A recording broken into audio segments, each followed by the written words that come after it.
All right, Shalom, Shalom. First things first, I'm going to give our honor and praise unto Yahweh, Ba'ashem, Yahushai, Ba'ashem, Kadash. We say Barakah to Yahweh, Barakah to Yahushai, Barakah to Yahweh, Barakah to Yahushai, Barakah to Yahweh, Barakah to Yahushai, Ba'ashem, Kadash. And we give double honor to our apostle elders, which is the apostle elders of great millstone, which feed us with knowledge, wisdom, and understanding. Through the spirit and power, Yah, Ba'ashem, Yahushai. Just jumping into this, you see the title of the video. This is just a quick response. Getting ready to plantation, so I figured I'd jump into this lesson. I was trying to do it last night, but the spirit didn't have me put it together. But this is just a quick response, just another aspect of looking at the situation, because you see the everything that happened. If you go watch Apostle Elder Tahar's video, he touches base on it. That's the video that this stemmed from. All right, because there's two different things. If you see, everything that the Lord does is duality. There's a purpose in everything that Yahweh does. So even you got to look at everything and get the meat out of it. Okay, so this situation, I was watching it, and I was watching Apostle Elder and going to the fact of, and started, touching base on what this certain camp is doing, this certain camp is doing, and majority is saying, hey, hey. If we wrong, we wrong. And that right there stems something in my spirit that says what? Because that reminds me of what Yahweh Shai was doing in Revelation. That you said, he's saying about the seven churches. This church was doing this, but they weren't doing this. They were doing this, but they weren't doing this. That's the spirit that the apostle was in. And I seen that, and I said, okay, they came with the spirit of trying to be, a trailer, all GMS verses and glorifying it. And this is not about clout. This is not about who's this and who's that. This is about the will of Yahweh and the truth coming out, man. All right. So that's why I said this is the word that I'm using. It's called a cut above the rest. Now let's look at that definition and see what does that mean, because Yahweh used this situation to show that, especially in GMS, it's different. We're not doing this for clout. We're not doing it for some kind of vain glory, just like SICARII did. They did it in a way of, oh, we got them. Well, come watch this trailer. And I get it. It's the main enemy's out here flourishing and running like a lion. But Jake is still trying to have this, I'm the man spirit. But the way the apostle handled that was a beautiful way, man. And that's why it says this. This is what the definition is called: a cut above the rest. All right. A cut above the rest. To say in definition, it says a definition of cut above, better than other people or things. All of this books are good. Hold on. Here we go. English. This is Collins Dictionary. And it says, a cut above the rest, much better than other similar people or things. Let's see. Go back here.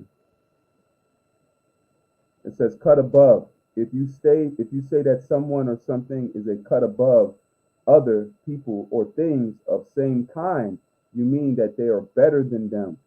See? Because that's why you see that, the situation happened with that. Whenever we're wrong, and we learn that you have to say that we're wrong. We can't just say, and just let it be. No, we have to say that we're wrong. That's the spirit of Yahweh is putting on us to say, look, this is not about personal. That's why it says no respecter of persons, man. The apostle was beautiful the way that was handled, because there's no respecter of persons.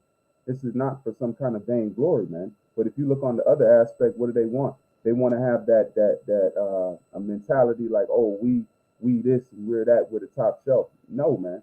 That's what being cut above the rest. This truth brings out a manhood. This is a government that's being built, man. You have to, and governments carry themselves in a certain type of way. That's what you're seeing happening right now. Just as you see Esau falling and the society falling, guess what? We're raising up. We're being put up on a pedestal. And sometimes these are the situations the Lord wants us to go through to deal with that, man. All right. So this situation I seen as a level up in my mind, because I truly showed way of how you carry yourself. You know, and carry yourself even in the low times and even in the high times, man. All right, having that mentality of saying, look, if you wrong, you wrong. If you right, you right, man. You know, the same thing with the situation with the repentance that came up. That was on point. You know, that's something I had to look at myself, man, because I brought it up. I brought it up also. So hey, that's apology for myself, man. You know, to know that if it's a repentance, we leave it there. You don't bring it up. You know, now that sins that we might have been doing, now that can be cut off and that can be, looked at, man.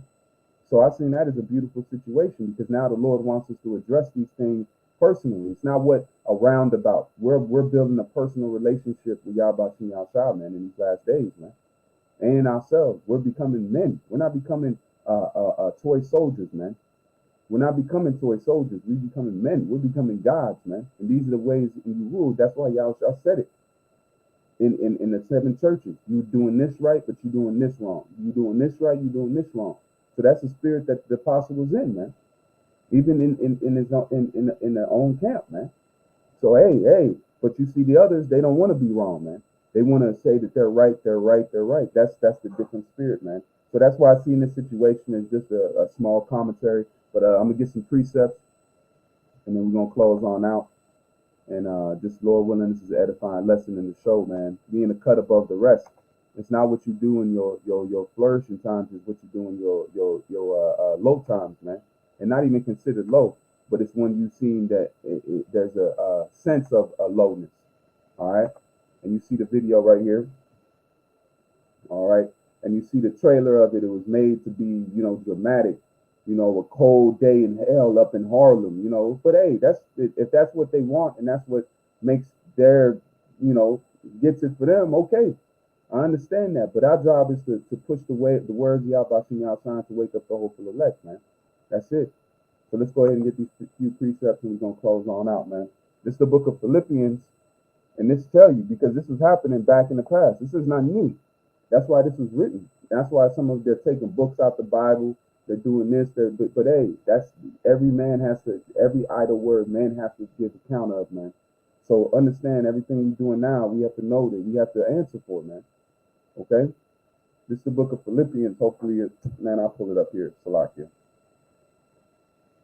This is running slow, so I'm going to pull it up on my phone real quick for the sake of time. So this situation has showed a real example of how to be a difference between being spiritual and being carnal minded, man. And saying, oh yeah, you got done. Hey, no, it's not about that. It's about the truth being pushed and the words and the prophecies being accomplished, man. Philippians 1:15, it says, some indeed preach Yahweh Shai even of envy and strife. Why do you think this title is here? Why do you think this title is here? It's a dramatic title because what does it say? The king of the hill. Those that want the crown, because they know what the truth is coming from. It's not no vainglory truth. It's because of what?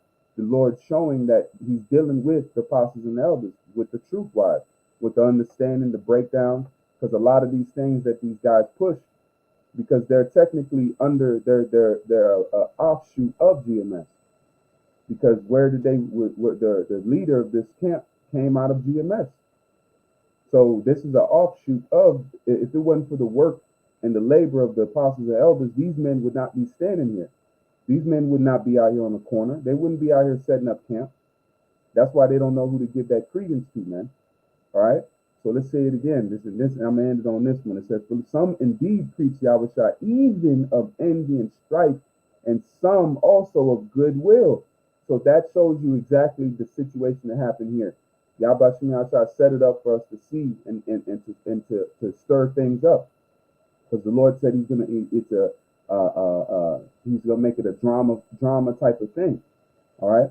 But this right here shows that some preach for goodliness, and then others preach for what? Vainglory and strife, because it's to make GMS look bad and to no, it's the truth. The point of that matter is the truth needs to be pushed, man, and the understanding and getting the fullness of it. All right. First, to believe in Yahweh Shai and to hope for mercy. All right. And it says, let me read it one more time and I'm going to close on out. It says, some indeed preach Yahweh even of envy and strife, and some of goodwill. So ask yourself when you see this situation, the way the apostle handled it, and then the way SICARII handled it on their commentary. Just go and take a look, and you be the judge, man. So with that, I'm going to give all praise and honor to Yahweh, Ba'ashem, Yahushai, Ba'ashem, Akafadah. With that, I say, Barakatah Yahweh, Barakatah Yahushai, Barakatah Yahweh, Barakatah Yahushai, Barakatah Yahweh, Barakatah Yahushai, Ba'ashem, Akafadah. Until next time, I say, Shalom. Keep faith.